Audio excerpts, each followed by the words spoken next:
Radhe Radhe everyone, आप सभी को सकट चौथ व्रत की ढेरों शुभकामनाएं। भगवान गणेश जी और चौथ माता आप सभी की संतानों की सदैव रक्षा करें, सभी तरक्की करें। तो देखिए, चंद्रमा को अर्घ्य देने के बाद ही सकट चौथ का व्रत पूर्ण माना जाता है। तो आज की इस वीडियो में हम जानेंगे कि सकट चौथ के व्रत में चंद्रमा को अर्घ्य कैसे देते हैं, अर्घ्य के लोटे में क्या क्या डाला जाता है, इसका जल कैसे तैयार किया जाता है और लोटा हमें कैसा लेना चाहिए, और चंद्रमा को अर्घ्य देते समय हमें कौन सा दोहा बोलना चाहिए, और इस वर्ष चंद्रोदय का समय क्या होगा। तो संपूर्ण जानकारी आपको इस वीडियो में मिलने वाली है। आप वीडियो को अंत तक जरूर देखना, बहुत ही महत्वपूर्ण और बहुत ही छोटा सा ये वीडियो है। तो सकट चौथ में चांद देखिए थोड़ा देरी से ही उदय होता है, इसलिए ये पूजा रात में की जाती है, क्योंकि चंद्रमा रात में ही निकलते हैं चौथ वाले दिन। ये देखते हैं कि जल कैसे तैयार किया जाएगा। तो इसके लिए आप एक लोटा लें। देखिए, लोटा हमें कैसा लेना है, चाहे तो चांदी का लोटा ले सकते हैं, चांदी का नहीं है तो आप ऐसे देखिए स्टील का भी ले सकते हैं, मिट्टी का भी ले सकते हैं।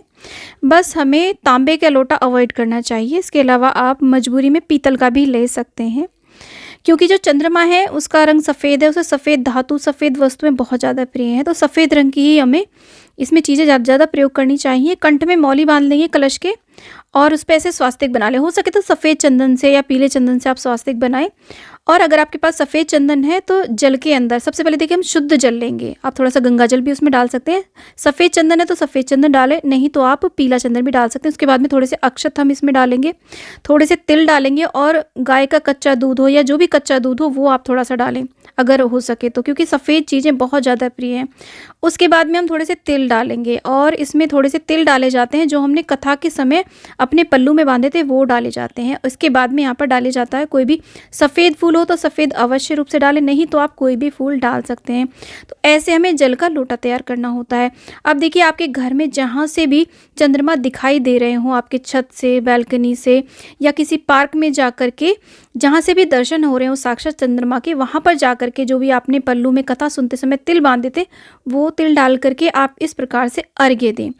अर्घ्य देते समय आप तिल को हाथ में ले लें, और हाथ में लेने के बाद में हो सके तो चांदी का कोई छल्ला जरूर पहने, क्योंकि देखिए चंद्रमा की जो धातु है वो चांदी मानी गई है।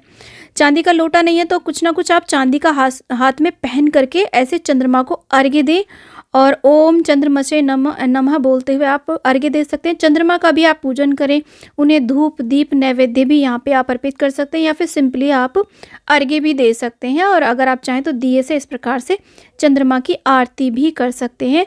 अब देखिए, अर्घ्य देते समय एक दोहा बोला जाता है, हरे बांस की छाबड़ी गल मोतियन का हार, चंद्रमा को अर्घ देऊं जीवे मेरे जाकत वीर भरतार, आक तले मेरा सासरा ढाक तले नंसाल, पीहर सासरा ऐसे बड़े जैसे दूब कीड़ी के सो नाल। यानी कि जैसे दूब की जड़ें फैलती ही जाती हैं, वैसे ही मेरा घर परिवार पीहर में और ससुराल में बढ़ता रहे, कीड़ी के सा नाल सदैव फैलता रहे, ससुराल और पीहर में बढ़ोतरी हमेशा होती रहे। इस तरीके से बोलते हुए हम चंद्रमा को अर्घ देते हैं। फिर हाथ जोड़ करके अपने ही स्थान पर गोल गोल घूम करके 3 बार परिक्रमा करते हैं, और फिर चंद्र भगवान को प्रार्थना करते हैं और क्षमा याचना करते हैं, और अपनी संतानों के लिए उनसे हम प्रार्थना करते हैं, नमस्कार करेंगे चंद्र भगवान को। अर्घ देते समय हमें ये ध्यान में रखना है कि जो अर्घ का पानी है, जल है, वो हमारे पैरों में नहीं आए। तो आप कोई भी या तो गमले में दें, या किसी बकेट आदि में, या किसी भी परात में आप अर्घ्य दे सकते हैं, और किसी न किसी आसन पे खड़े होकर के ही आप चंद्र भगवान का पूजन करें।